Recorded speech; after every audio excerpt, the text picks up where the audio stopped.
Hey guys and girls, I just thought I'd do a bit of a different video for this week. Yeah, I sort of want to do something quick this week because I'm trying to get through the God of War games before MK comes out, and I'm up to God of War 2 and I need this time to play more God of War, so I'm doing a quick video this weekend so I can hopefully push through God of War 2 today. So for today's video, I get a lot of requests about when I film my Mortal Kombat collection. Like, people want to see more. Like, there's more, but it's everywhere.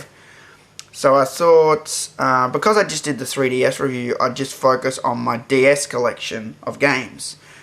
Yeah, I have a fair few actually. You know, when I was pulling them out, I was actually quite surprised. You know, and when I say a fair few, I mean I'm not one of those hardcore collectors that got every game. No, I mean just for someone who's casually played this. I sort of stuck to certain franchises when playing games on the DS. So that was my DS. I think you guys have seen it before. It's got a Mario Kart skin on top, Princess Peach skin that I put on ages ago. I got all of them from Nintendo. I had Mario, Wario, but I liked Princess Peach. She's always been my favourite Nintendo character. Yeah, so that's been my DS that I've used since about, when was it, 2005? I played everything on here, man, everything. I love this DS, and there were certain things that were good about this DS that the DS Lights and XLs and Is and shit didn't have. The first thing was this D-pad. This D-pad, I reckon, is the best D-pad ever, because it doesn't matter if you've got a small finger or a large one, it's perfect. And because I'm an adult gamer, I've got a big thumb, so the other thing is the speakers on this DS are loud. Really loud. I got Professor Layton in here. Let me turn it on. Should still have some power. I remember hearing the DS Lite once, and I was like, is that it? You know, I couldn't believe how quiet it was.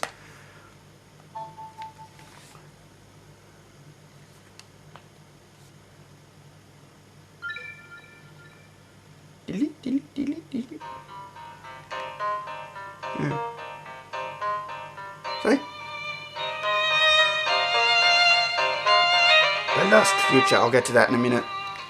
So yeah, yeah, that's been my trusty DS all that time. Oh, Mario 2 is in the GBA slot. Yeah, that was the other thing that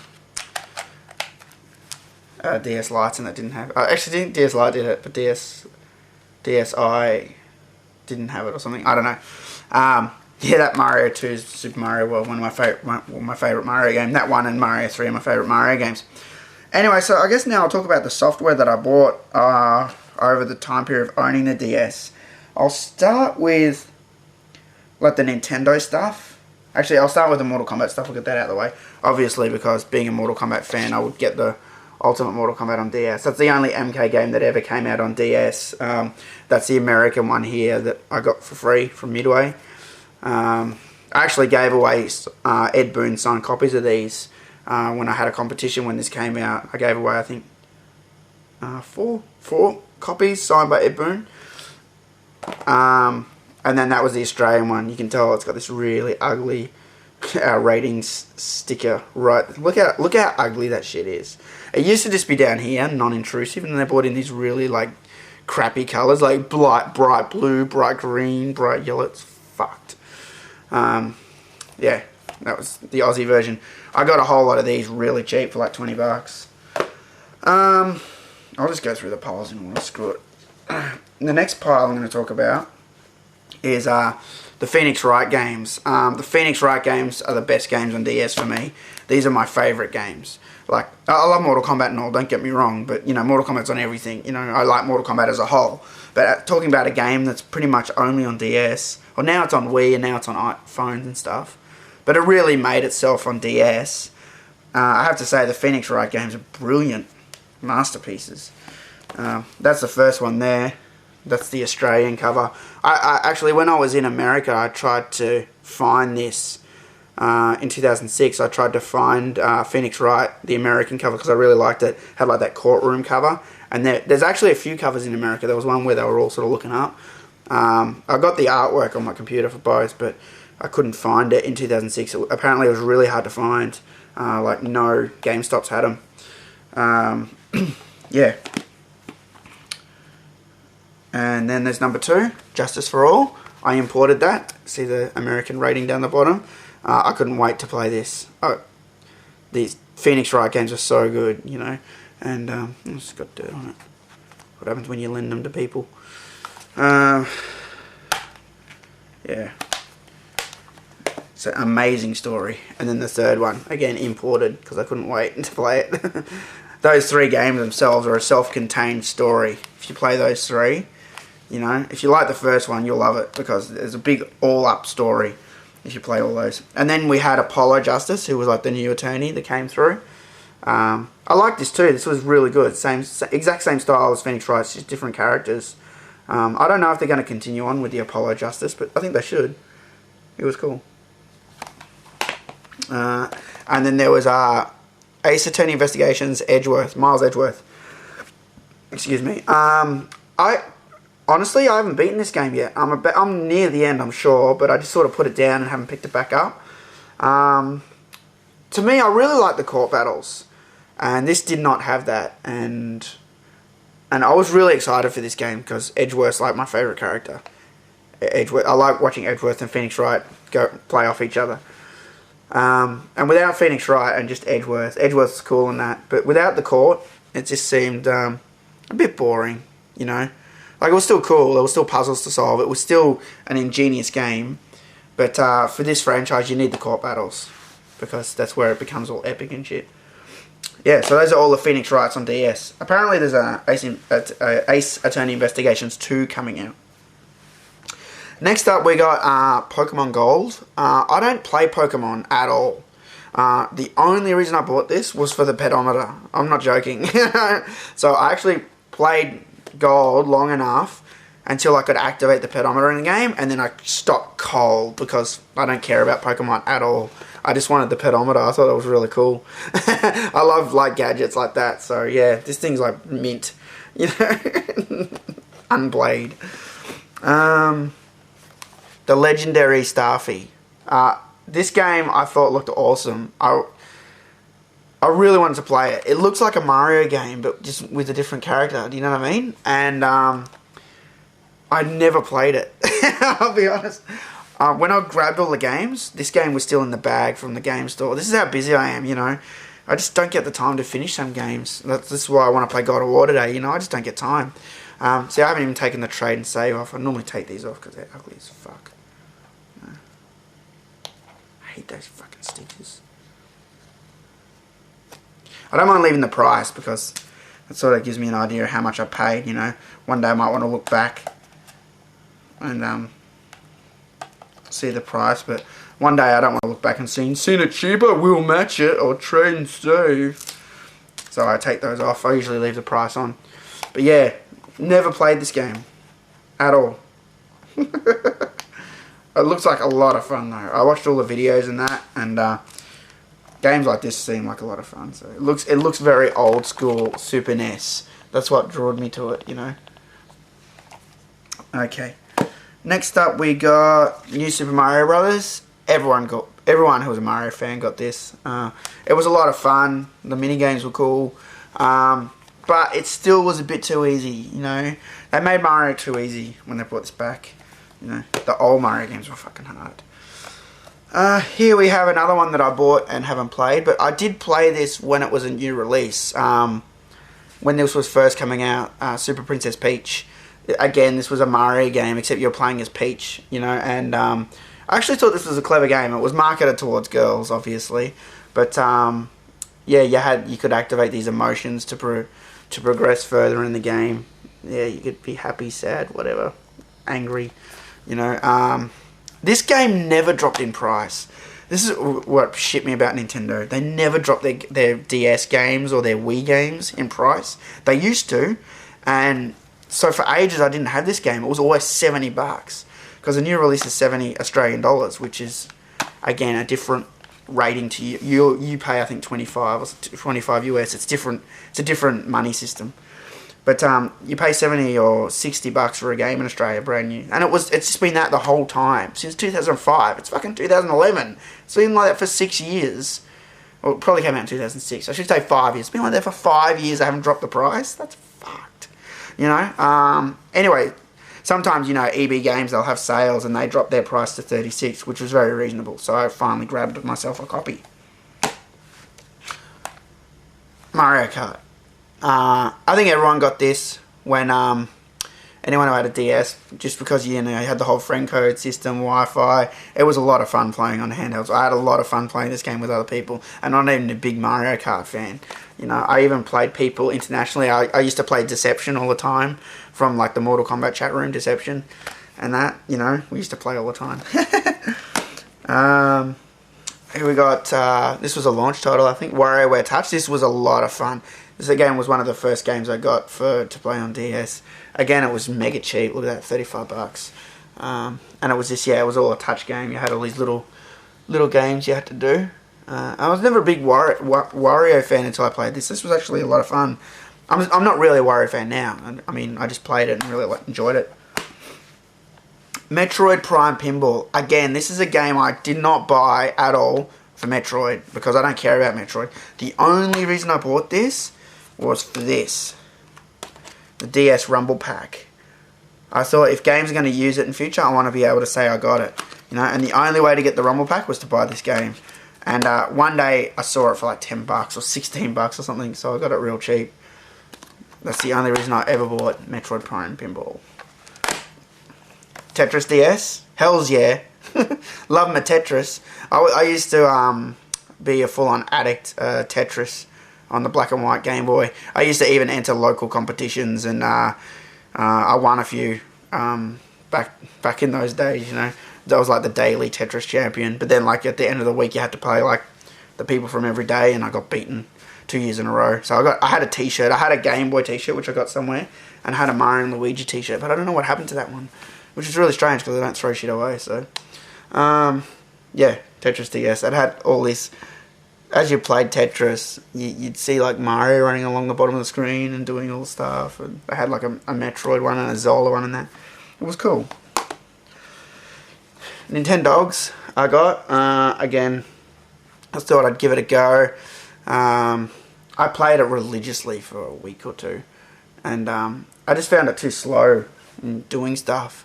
Like finding objects and that, you know. I'd look after my dog. It got real boring, you know. Look after your dog every day, watch the dog, walk the dog, and nothing happens. You know, like, this is fucking boring, you know. Alright, next pile. The Professor Layton pile. Alright, so Professor Layton, again, is another series I got a lot of respect for on the DS. That was the first one, Curious Village. Then there was number 2. They changed the title in Australia to Pandoras Box, which you guys might think of God of War when you hear that. But yeah, I don't know why they didn't want to call it Diabolical Box, which I think's stupid. But it might be some copyright issue, I don't know. But yeah, they called it Pandora's Box here. Yeah, that was good fun. And then there was Professor Layton 3, of course, which again they changed the title on. They changed it from Unwound Future to Lost Future. What the fuck? That's stupid, man. I don't know why they do that. You know. Actually, you know, if you're in Australia and you go into an EB Games, here's a little trick for you that I figured out. Look in the pre-owned section, and I guarantee you they'll have copies of this, but they'll say Unwound Future. Because EB Games sometimes import copies from America real cheap, and instead of selling them as new, they sell them as pre-owned. It's a loophole, and they stick an Australian rating sticker on top, and nothing can happen. Because they trade games, you know what I mean? People trade in American stuff all the time. So they started importing it and then just selling it as pre-owned. But you look at the pre-owned price, it's still $69. It's still brand new price. So if you want to copy the American one, pretty much brand new, guaranteed, check that out at EB Games. I know, they did it for some PSP games too. Nothing gets by me. Nothing. Also, they had a deal when you bought Pandora's Box. You got the first one free. And they changed the cover. You can see the first cover in Australia was that one, and then they changed it to this one. And this, as you can see, this is unopened because, you know, got a spare copy. Now for the some strange stuff. I got this because it was like $10. Pandora DS. I'm like, oh, that's cool. It has this like grip thing you hold. Again, me being into the gadgets, I saw it for $10. I thought, yeah, why not? Ghostbusters DS. I got this real cheap. It says $49 up here. I did not get it. Pay that for it. I got it for like $30 or something. Or 23 or something, yeah. Again, I bought this and have never played it because I was, you know, big fan of the Ghostbusters game. Point Blank DS, yeah, I used to work in an arcade, and Point Blank's one of my favourite shooting games. I'm really good at it. I was disappointed with this because they didn't have all the games from arcade in this. They only had some. And I was a bit, eh. It could have been really good, you know, with the tapping. I really like the idea of it, but yeah, the outcome was different. Again, found these for $9. And this is a Konami Collection. And the reason I bought this is it's got two of my favourite games of all time in it. It's got Gradius and it's got Contra. I love those games. I grew up with those games. You know, and for $9 to have them on DS, I was like, hell's yeah. There's also International Track and Field here, which I never really played. And something called Kung Fu or some shit. I used to play Decathlon, but not International Track and Field, which they sort of look the same. So yeah, never played that either. Got that for $9. I actually bought a few of them. And yeah, this was $9 too. This Lost in Blue. Again, someone told me this is a good game when this came out on DS. And I thought, I'll buy it and one day I'll play it. You know. Now, I'm almost at the end of my DS collection.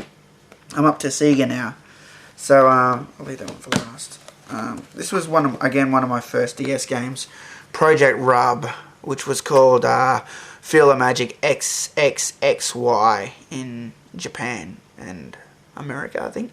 The idea was you gotta impress this chick, this bikini chick on the cover, and then, you know, if you impress her enough, yeah, that's when the game gets really good. Okay, maybe not. Maybe you don't see that in the game, but yeah, you got to do all these little challenges. Like if I show you the back there, see there's like scorpions on her back.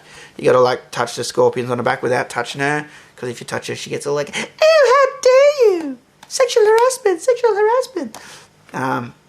Yeah, and yeah, there's all these like, you know, weird, crazy Japanese sort of mini games that you play to impress the girl, and there's a lot, and they're hard too, and this game is mega addictive, like extremely addictive.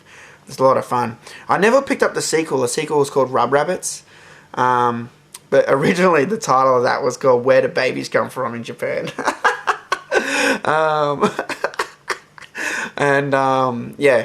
Yeah, I never picked that one up, but yeah, I could still get it one day. But yeah, again, I got this for $13. So, you know, I love a good bargain, especially with DS. DS is expensive. Sonic Rush. This game, I use in a lot of arguments about Sonic. When people are like, oh, Sonic's crap. Sonic hasn't been good since Sonic and Knuckles or Sonic CD or whatever. I can say, actually, Sonic Rush was really good. And they go, huh?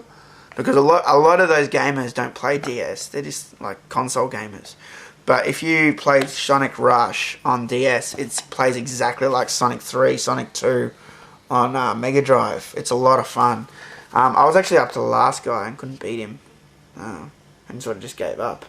But yeah, this was an awesome game. And there was also a sequel list called Sonic Rush Adventure, which I never got. There's like a pirate on the front cover or something. And lastly, the Sonic Collection. Look at that. So this was Sonic 2, Sonic 3, and Sonic and Knuckles. Yeah, the best Sonic games ever, you know. And on top of that, it came in this limited edition tin. Like, I've never seen anything like this for DS. Like, look at it, it's huge. It's mad. I saw it, and I'm like, yeah, I'll take that. And the guy sold to me was like, okay. I'm like, that's awesome, man. You get a little Sonic in here. Sonic statue. When you get these cards. Sonic cards.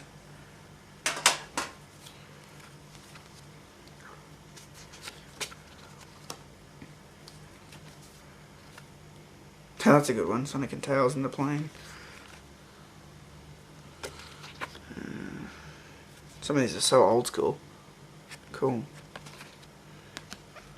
I don't know where this artwork came from, because I actually sort of collect the old artwork, and I've got a lot of the Sonic stuff, but this stuff I don't have. Sega must have on their archive somewhere. This one was the Sonic 3 cover, I think, for America. Our one was different. Yeah, so that's pretty much it for my DS collection. Hope you liked it. Yeah, like I said, a lot of people asked me about stuff, so I thought I'd do this one for today. Yeah, I guess that'll probably be it for my DS games. Maybe I'll get those ones that I was missing, like Feel the Magic 2, Project Rub 2, Rub Rabbits, or Ace Attorney 2 if it comes out. You know, I really want that Phoenix Wright versus Professor Layton game, because they're like, these are like my two favourite franchises on the DS. And you know what sucks? After I did that 3DS review, I forgot about this. In Japan, they got Professor Layton on launch. That's fucking mad. They got that as a launch title. Professor Layton and the Mask of the Miracle or something. Mask of Miracles or something. I don't know, something like that. Anyway, that game was the #1 selling launch title in Japan. No shit. Everything else is crap in comparison. Why don't we have that on launch? And I don't want to hear any bullshit about translation. They could have translated that game that quick if they wanted to. Or they could have at least said it'll be out next week, but there's no release date anywhere for it. That's dodgy. Instead we get like, you know, Ghost Recon, fucking Lego Star Wars. Like, bullshit. Imagine if they had good games on launch. Can you imagine that? Imagine like a new system came out like 3DS, and on launch they had like Phoenix Wright versus Professor Layton, Professor Layton 5, you know, Zelda, you know, all the games are on once. Imagine they had them on launch. That'd be cool. But no. So yeah, anyway, thanks for watching, and I'll see you guys next week.